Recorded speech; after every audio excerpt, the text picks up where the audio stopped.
For more recipes, conversation, DIYs for kids, don't forget to subscribe to our channel and hit the bell icon so you never miss a video from Kidsstoppress.com. Hi guys, welcome to KSP TV. Diwali is now done and it's time to eat clean. So today we are sharing with you one of my favorite breakfast recipes. It is got no gluten, no flour, no butter, no added sugar, and it is yummy. It's yummy because it's got chocolate, it's got protein, it's got omega-6, and you can't ask for more, right? It's breakfast. You can, I carry it for breakfast, snack, whatever you want, right? You can put it in your kid's lunchbox. It's really indulgent, but it's yummy.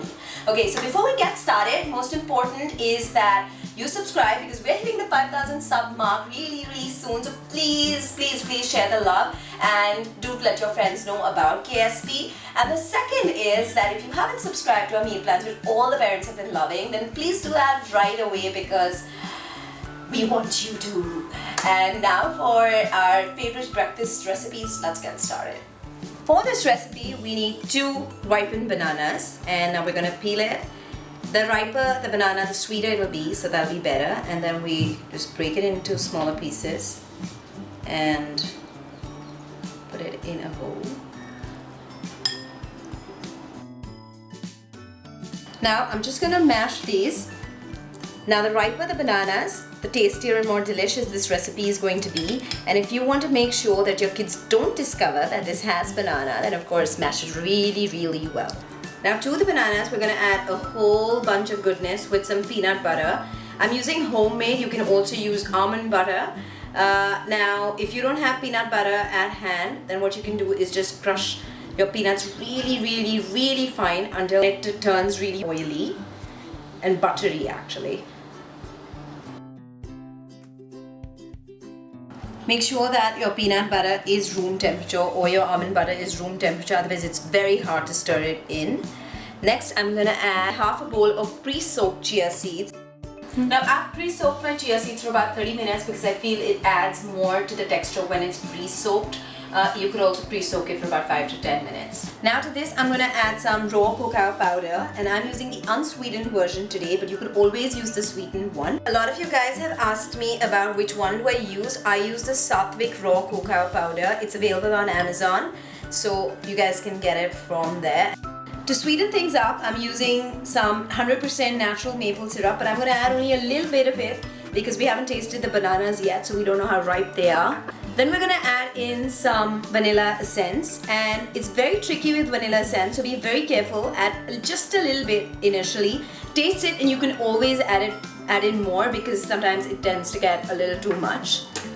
And then we add in just a pinch of baking powder. You can add in the Bluebird baking powder.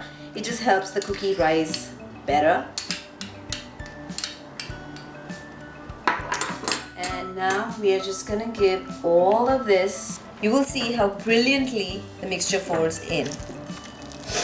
You can of course add in almond butter, or you could use cranberries or raspberries or chopped hazelnuts, whatever it is that you might like. And of course add in as much sweetener that you want, either honey or coconut sugar, or you could even add more maple syrup depending on how sweet you like things and whether you're using sweetened cocoa or unsweetened. And all you need to do is just add it on top of the parchment paper. If you do not have parchment paper, what you could do is just grease it with some coconut oil. I use cold pressed coconut oil, and you could do just that. I like to spread it a little big so the cookies turn out to be really big and chunky.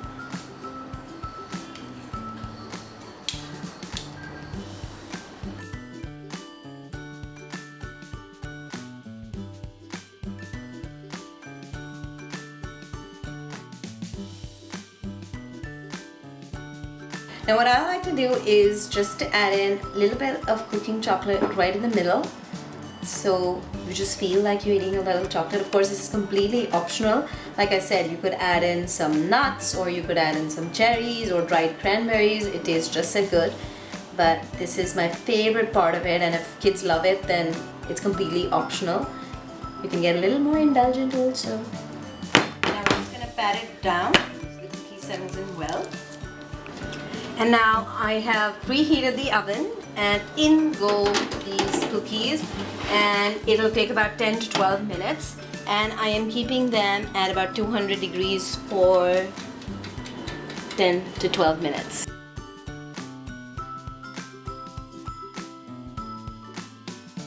Now that these are done, we're just going to take them out of the oven and let it cool down.